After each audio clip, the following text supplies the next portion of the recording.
So everyone, मेरा नाम है Vikram and welcome back to the channel. So आज की इस वीडियो में हम देखेंगे दंडान का चैप्टर 12। बट उससे पहले अगर तुमने पिछला चैप्टर नहीं देखा तो फटाफट से जाके देख के आओ।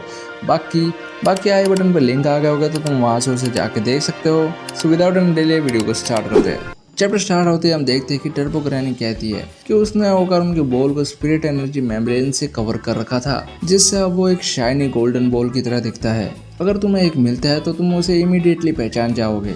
वहीं होकर और मोमो उसके बॉल्स को ढूंढ रहे होते हैं जहाँ उन्हें वो मिल ही नहीं रहा होता। यह मोमो कहते हैं कि इसका कोई फायदा नहीं है, इतनी छोटी सी चीज वो कभी नहीं ढूंढ पाएंगे। यहाँ टर्बो ग्रैनी कहती है कि अगर तुम्हें खोजने के बाद भी वो नहीं मिल रहा तो इसका मतलब है कि उसे कोई ले गया। उन बॉल्स में पावरफुल लाइफ फोर्स है जो कि योकाई और स्पिरिट्स को अट्रैक्ट करती है। अगर उन्होंने उस लाइफ फोर्स को हासिल कर लिया तो वो रियल लाइफ में वापस आ सकते हैं और इसीलिए ही इविल स्पिरिट लोगों पर अटैक करती है ताकि वो उनकी लाइफ फोर्स चुरा सके।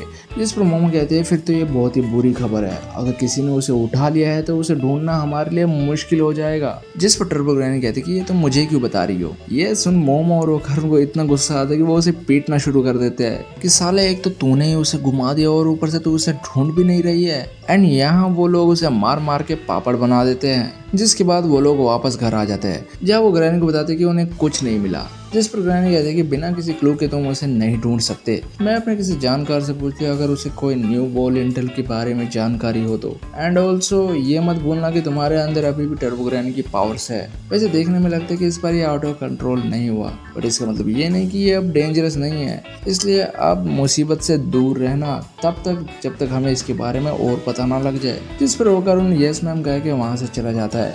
फिर हम वोकर को स्कूल में देखते हैं जहाँ करण क्लास में एंटर करता ही है कि इतने में उसे कुछ बंदे घेर लेते हैं, जिसमें से एक बंदा कहता है कि मैंने सुना तुम्हारे और मोमो के बीच में कुछ चल रहा है, क्या ये सच है। जिस पर वो करण कहता है नहीं, हमारे बीच में ऐसा कुछ नहीं चल रहा। वो बंदा कहता है क्या सच में, अगर ऐसा है तो फिर ठीक है। अब कैसा रहेगा कि तुम हमें उससे इंट्रोड्यूस करवाओ तो। यहाँ से काफ़ी क्यूट है, मैं उसे हमेशा से अच्छे से जानना चाहता था। या वो बंदा ये सब क्या ही रहा होता है कि इतने में मौका उनको देखते हैं जो कि अपने ही ख्यालों में कहीं खो रहा होता है। वो सोच रहा होता है कि मिस यहाँ से क्यूट है। मैंने कभी इस तरीके से नहीं सोचा, मैं तो बस खुश था कि वो मेरी दोस्त है, बट अगर सोचा जाए तो मिस हेया से काफ़ी क्यूट है। इतना कहते कहते वो एकदम से अपने आप को मारना शुरू कर देता है क्योंकि उसके मन में विचार आता है कि मिस हेया से मेरी दोस्त है और उसे क्यूट समझना ये गलत है। वही वो बंदा होकर उनसे पूछता है कि तुम दोनों के बीच में वो काम हो गया ना, क्योंकि रूमर्स तो ये है कि वो किसी को भी दे देती है। जिस पर होकर उनसे पूछता है कि ऐसा किसने कहा। जहाँ वो बंदा बताता है कि मुझे नहीं पता, बट ये सच है ना। यहाँ होकर उनको ये सब सुन इतना गुस्सा आता है कि वो उसकी गिरेबान पकड़ देता है और उससे पूछता है कि कौन ये रूमर्स फैला रहा है। वही वो बंदे भी गुस्से में आ जाते हैं और उससे कहते हैं कि तुझे क्या लगता है कि तू क्या कर रहा है, लड़ना चाहता है। एंड ये सुनो होकर उन इतने गुस्से में आ जाता है कि वो वहाँ ट्रांसफॉर्म हो जाता है।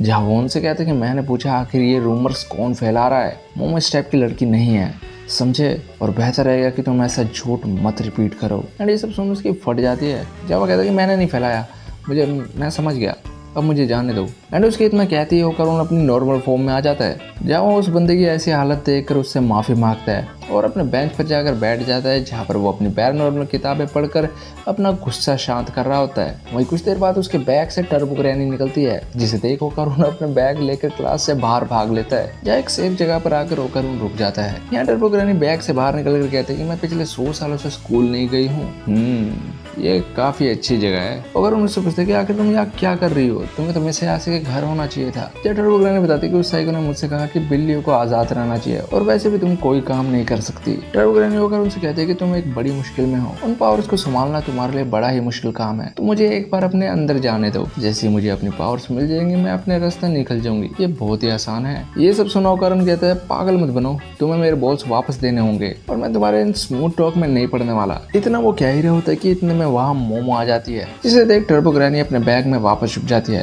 मोमो होकर उनसे पूछते हैं आखिर तुम यहाँ क्या कर रहे हो। जहाँ होकर उन मोमो को टर्बो ग्रैनी के बारे में बताने वाला होता है कि इतने में वो उसकी सुंदरता देख वहीं रुक जाता है और कुछ नहीं करता। और एकदम से ऐसा करने पर मोमो कहती है आखिर तुम यहाँ कर क्या रहे हो और इतनी दूर क्यों खड़े हो। जिस पर होकर शर्माते हुए कहता है कि ऐसा नहीं है। यहाँ होकर वहां से शर्माते हुए जा ही रहा होता है जब मोमो कहते हैं कि मेरी आंखों में देख कर बात करो, बट होकर कहता है चलो अब मैं चलता हूँ। वही मोमो उसके पीछे पीछे जा रही होती है। वो कहते कि हे स्टॉप, आखिर तुम भाग क्यों रहे हो। यहाँ होकर उनके ना रुकने पर मोमो गुस्से में आ जाती है और कहती है अबे रुक मैं तुझे मार दूंगी। वहीं अब टर्बो ग्रैनी वहां से कैंपस घूमने निकल जाती है। दूसरी तरफ मोमो को देखते हैं जहाँ उसके दोस्त उससे पूछ रहे होते कि आखिर तुम इतने गुस्से में क्यों हो, कि तुम्हारे और उस लवर बॉय के बीच में कुछ हुआ है। मोमो बताते कि वो मुझे पागलों की तरह अवॉइड कर रहा है एंड ये चीज मुझे बहुत ही परेशान कर रही है एंड ऑल्सो वो मेरा लवर बॉय नहीं है। मोमो के दोस्त उसे बताते हैं कि वो एक अच्छा लड़का है, तुम्हें पता है। जिस पर मोमो कहते हैं ये तुम्हें कैसे पता। जिस पर वो बताते हैं कि मैंने क्लास सी में किसी से सुना था कि कुछ लड़के तुम्हारे बारे में गलत बातें कर रहे थे। जिस पर वो लवर बॉय उनसे फाइट कर बैठता है